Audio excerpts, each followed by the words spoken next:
ایسی کوئی خوشی کا دن آتا ہے تو پھر گھر والوں کی بہت یاد آتی ہے کہ اگر آج ہم ساتھ میں ہوتے تو بیٹھ کے.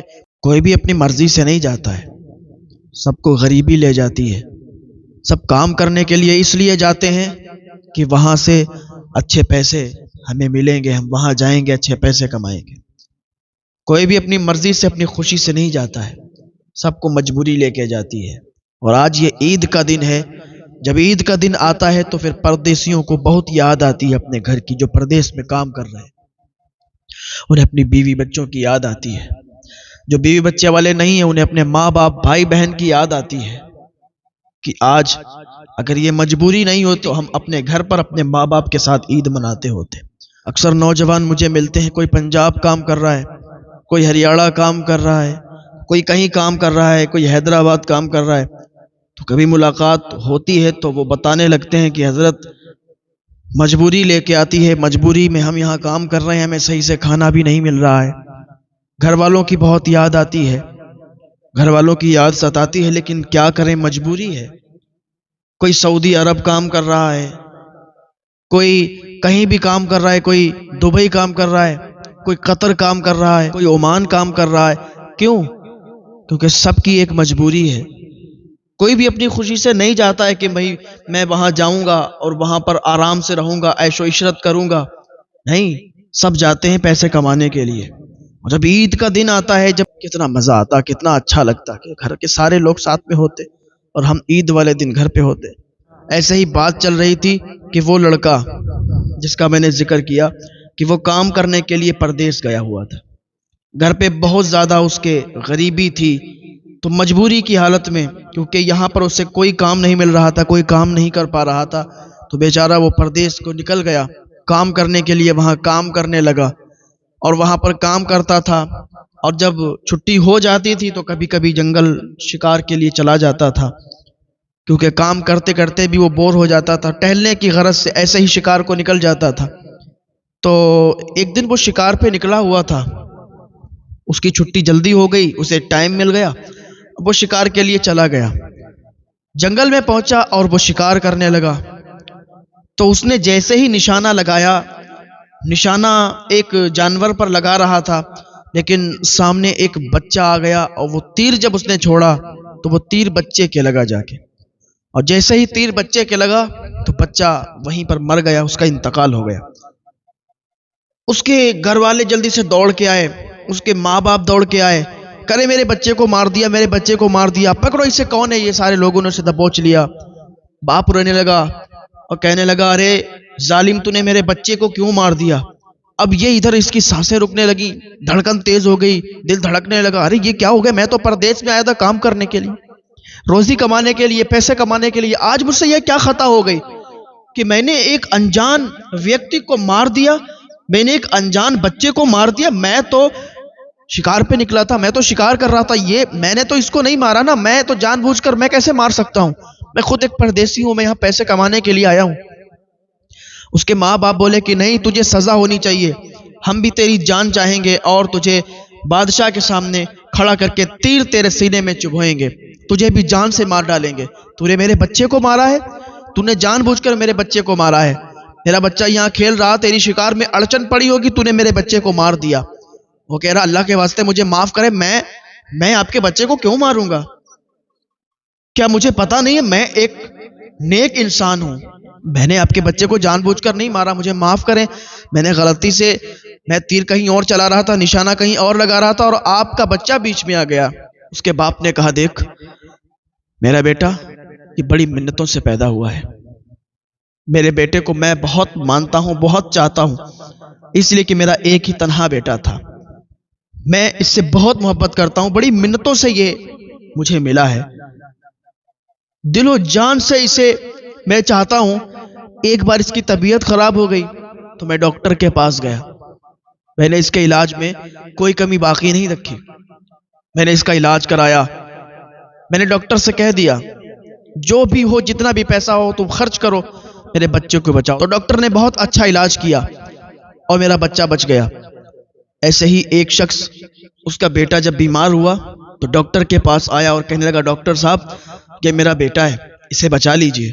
ڈاکٹر نے کہا کہ اس کے ایک نلی اس کے دل میں پڑے گی، ایک نلی تمہارے دل میں پڑے گی. ایسا ہی اس نے کچھ بتایا کہ یہ کانٹیکٹ ہوگا آپ کے دل سے اس کے دل کا، آپ کی طرف سے خون اس کی طرف جائے گا، تب یہ آپ کا بچہ بچ سکتا ہے.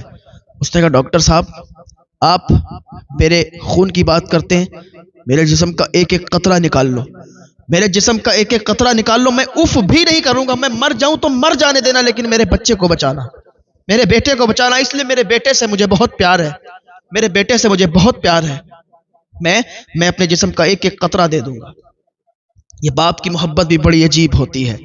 ماں تو پیار کرتی ہے تو دکھتا ہے، بہن بھائی پیار کرتے ہیں تو دکھتا ہے، اور رشتہ دار پیار کرتے ہیں دکھتا ہے، لیکن باپ کی تنہا ایک ایسی محبت ہوتی ہے کہ باپ دور کھڑا ہو کے اپنے بچے کے لیے خوش ہوتا ہے، دل میں مسکراتا ہے. تو اتنا پیار تھا اسے، اس نے کہا تھا خون کا قطرہ لے لو، میرے بیٹے کو بچا لو، میں مر جاؤں تو کوئی بات نہیں ہے، لیکن میرا بیٹا بچنا چاہیے. یہ ہوتی ہے باپ کی محبت. ماں باپ اپنے بچوں سے بہت پیار کرتے ہیں. اب جب اس کا بیٹا مر گیا، اس کے تیر لگ گیا، تو الگ باپ بھی رو رہا تھا، اس کی ماں بھی رو رہی تھی، چیخ چیخ کر بلک رہے تھے. یہ نوجوان دور کھڑا، اسے بھی اپنے ماں باپ کی یاد آ گئی. ماں باپ کی یاد آئی کہ میں تو پردیس میں کام کرنے کے لیے آیا تھا، میرا ارادہ نہیں تھا کہ میں کسی کی جان لوں، میں کسی کے بچے کو ماروں. یا اللہ مجھ سے یہ کیا خطا ہو گئی. میرے ماں باپ سنیں گے میں تو پردیس میں، ان کے دل پر کیا گزرے گی کہ میرا بیٹا تو پردیس میں گیا تھا، اس کے ساتھ کیا حال ہوگا. میرا بیٹا پردیس میں ہے، نہ جانے اس پر کیسی گزر رہی ہوگی. میں ادھر اگر اتنا پریشان نہ بھی ہوں، لیکن میرے ماں باپ بہت پریشان ہوں گے. ابھی عمرہ کرنے کے لیے کچھ لوگ گئے انڈیا سے، تو انہیں سعودی عرب میں پکڑ لیا گیا، کوئی کیس کو لے کر انہیں جیل میں ڈال دیا گیا، اور کافی سال کی انہیں سزائیں سنائی گئیں. ادھر سے وہ بیچارے گئے تھے عمرہ کرنے کے لیے، ادھر ان کے ساتھ کانڈ ہو گیا. ادھر ان کے ماں باپ سے پوچھو ان کے دل پر کیا گزر رہی ہے. ماں اپنے بچے سے کتنا پیار کرتی ہے، باپ اپنے بچے سے کتنا پیار کرتا ہے. جب ان کے گھر والوں کو یہ پتا چلا ہوگا کہ میرا بیٹا عمرہ کرنے کے لیے گیا ہے اور وہاں وہ گرفتار ہو گیا، وہاں اس کو سزا مل رہی ہے، کسی کو پھانسی مل رہی ہے، کسی کو عمر قید کی ہو رہی ہے سزا، تو ذرا دل پہ ہاتھ رکھ کے دیکھیں کہ ان کے دل پر کیا گزری ہوگی. ہاں یہ آسان نہیں ہے پردیس میں کام کرنا، پردیس میں کام کر کے اور اپنا گھر چلانا آسان نہیں ہے بھائی. اسے اپنے ماں باپ کی یاد آنے لگی، اپنے بھائی بہن کی یاد آنے لگی کہ ہم تو سارے لوگ گھر پہ کتنی خوشیاں منا رہے تھے، کتنے خوش تھے، بھائی بہن بھی تھے، ماں باپ بھی تھے، رشتہ دار بھی تھے. اپنا وطن اپنا ہی ہوتا ہے. اپنے وطن میں انسان کہیں بھی چلا جائے اسے اتنا ملال، اتنا دکھ نہیں ہوتا ہے کسی بات پر جو پردیس میں ہوتا ہے. اور پھر اگر کوئی کانڈ یا کوئی کیس ہو جائے تو پھر اسے بہت ملال ہوتا ہے، بہت دکھ ہوتا ہے، اور بہت گھر والوں کی یاد آتی ہے کہ کہیں ایسا نہ ہو کہ ویزا رد ہو جائے اور زندگی بھر کے لیے اسی دیش میں رہنا پڑے. بہت دکھ ہوتا ہے. یہ سب آسان نہیں ہے. اللہ تعالی ہم سب کو صبر عطا فرمائے. اللہ تعالی ہم سب کو بہت زیادہ دولتوں سے مالا مال فرما دے. جن کا بیٹا مرا تھا انہوں نے کہا تو کیوں روتا ہے، تو مت رو، تیرا رونا ہمیں اچھا نہیں لگتا، اس لیے تو نے جان بوجھ کر میرے بیٹے کو مارا ہے. اب تو انصاف ہوگا اور عدالت میں یہ فیصلہ ہوگا کہ تیرے ساتھ کیا کرنا ہے. ہم لوگ تو یہ چاہیں گے کہ تجھے بھی تیر مارا جائے، تجھے بھی جان سے مار دیا جائے. اب وہ یہ جب سوچ رہا تھا کہ یہ ساری چیزیں اچانک سب ہوا تو گھر والوں کی یاد آ رہی تو کچھ نہیں کہ اگر ہم مر گئے تو ہمارے ماں باپ کیا کریں گے. ہم تو مر جائیں گے، ہمیں کوئی دقت نہیں ہے، کوئی پریشانی نہیں ہے، لیکن ہمارے ماں باپ ہمارے بغیر کیسے رہیں گے. انسان اپنے لیے نہیں جیتا ہے بلکہ اپنے گھر والوں کے لیے جیتا ہے.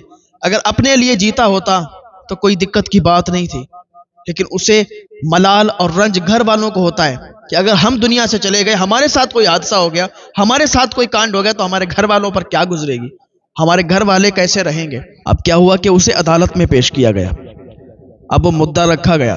قاضی صاحب نے کہا بتاؤ بھی کیا بات ہے. تو جن کا بیٹا مرا تھا کہا کہ ایسی ایسی بات ہے قاضی صاحب، اس نے میرے بیٹے کو مار دیا. اب ہم لوگ انصاف چاہتے ہیں، ہم یہ چاہتے ہیں کہ اس کو بھی تیر مارا جائے، اسے بھی جان سے مار دیا جائے.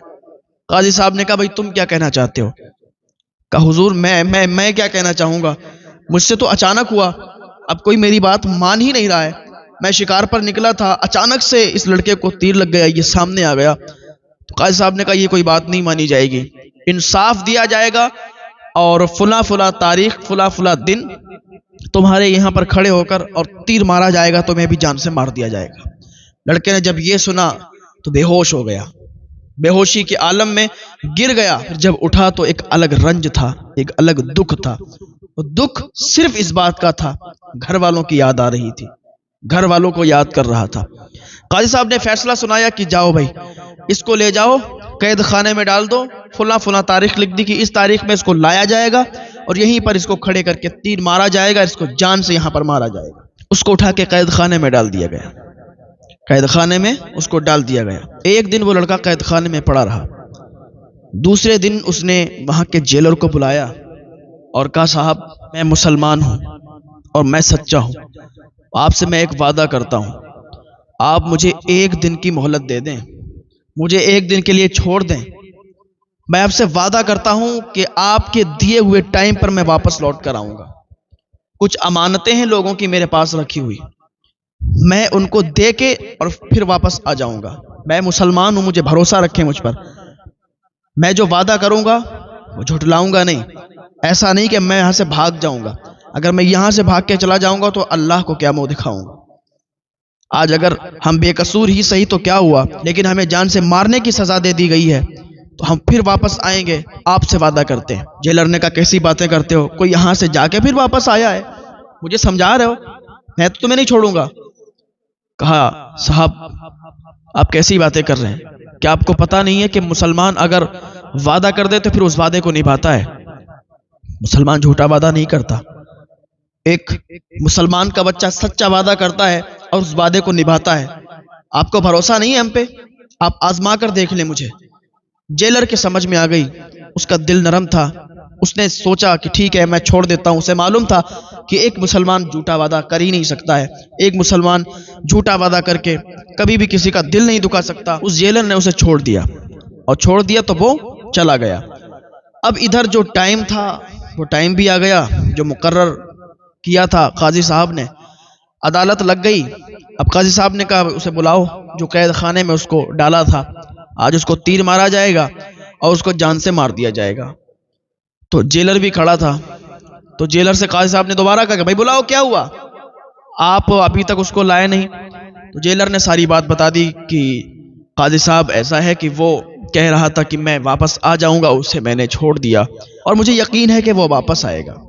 قاضی صاحب نے کہا کیا بات کرتے ہو جیلر، کیا تمہارا دماغ صحیح ہے، کیا تمہارا دماغ صحیح ہے، حاضر ہے، تم ایسا کیسے کر سکتے ہو، تم تو ایک ذمہ دار جیلر ہو، کیا تمہیں اسی لیے رکھا گیا کہ تم ایک قیدی کو چھوڑ دو، ایسے تو تم سارے قیدیوں کو چھوڑ دو گے۔ اس نے کہا قاضی صاحب آپ صبر رکھیں، مجھے پتا ہے کہ مسلمان جو وعدہ کرتا ہے اس وعدے کو نبھاتا ہے، مجھے یقین ہے، پکا یقین ہے کہ وہ واپس آئے گا اور یہاں پر اپنی جان دے گا۔ قاضی صاحب نے کہا شاید تم پاگل ہو گئے ہو، کوئی اپنی جان دینے کے لیے اور یہاں سے بھاگ چکا ہے جو، وہ اپنی جان دینے کے لیے واپس آئے گا؟ اگر نہیں آیا تو جیلر یاد رکھنا تجھے ہی وہاں پر کھڑا کیا جائے گا اور تجھے ہی تیروں سے چھلنی کیا جائے گا، کہ تو نے بہت بڑا جرم کیا ہے، بہت بڑا تو نے گناہ کیا ہے کہ تو نے ایک قیدی کو چھوڑ دیا ہے اس بنا پر کہ وہ واپس جان دینے کے لیے آئے گا۔ تیرا دماغ خراب ہو گیا ہے، ایسا نہیں ہوتا ہے، قیدی بھاگ کر واپس نہیں آتا ہے۔ ابھی یہی باتیں چل رہی تھیں کہ کافی دیر ہو گئی۔ اب قاضی نے یہ حکم دے دیا کہ جیلر کو وہاں پر کھڑا کیا جائے اور اس کے جسم کو تیروں سے چھلنی کر دیا جائے، اس کو جان سے مار دیا جائے، کیونکہ اس نے یہ گناہ کیا ہے، یہ جرم کیا ہے ایک قیدی کو چھوڑ کر، جو کہ یہ کہتا ہے واپس آئے گا، ہمیں امید ہے کہ وہ نہیں آئے گا، اور جیلر کہہ رہا تھا ہمیں امید ہے وہ آئے گا۔ ابھی یہی بات چل رہی تھی کہ حکم قاضی نے دیا کہ کیا دیکھتے ہیں کہ وہی لڑکا وہ عدالت میں آ گیا اور کہنے لگا معاف کریں، میں تھوڑی دیر سے پہنچا، کشتی نہیں مل پائی تھی تو اسی لیے تھوڑی سی دیر ہو گئی، معاف کریں، اب میں تیار ہوں اپنی جان دینے کے لیے، مجھے جہاں پر بتاؤ میں وہاں پر کھڑا ہو جاؤں گا، میرے جسم کو تیروں سے چھلنی کر دو۔ جب اتنا سنا، اس کے باپ نے، اس کی ماں نے، کہ جس کا بچہ مرا تھا، کہا کہ تو کیسا انسان ہے، تو تو یہاں سے چلا گیا تھا، تو چاہتا تو واپس نہ آتا، تو چاہتا تو اپنا وعدہ توڑ بھی سکتا تھا، لیکن تو جان دینے کے لیے اپنے جسم کو تیروں سے چھلنی کروانے کے لیے آیا ہے، کیا تیرا دماغ خراب ہے، کیا تجھے عقل نہیں ہے؟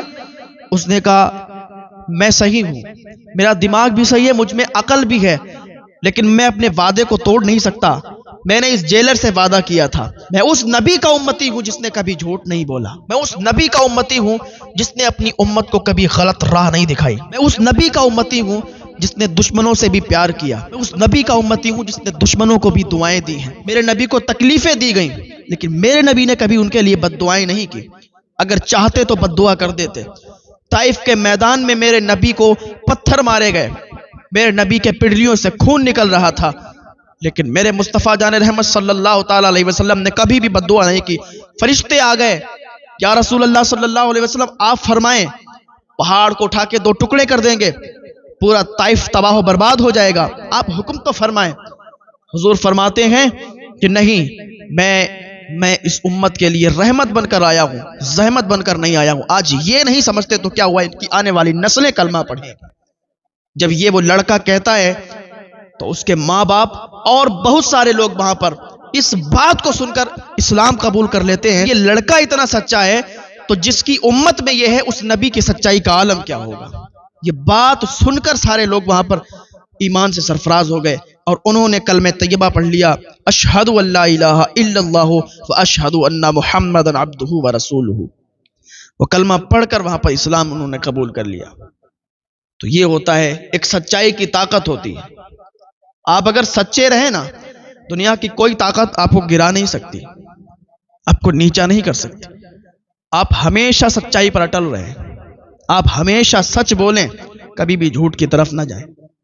اللہ پاک کی بارگاہ میں دعا ہے اللہ تعالی ہم سب کو نیک عمل کرنے کی توفیق عطا فرمائے۔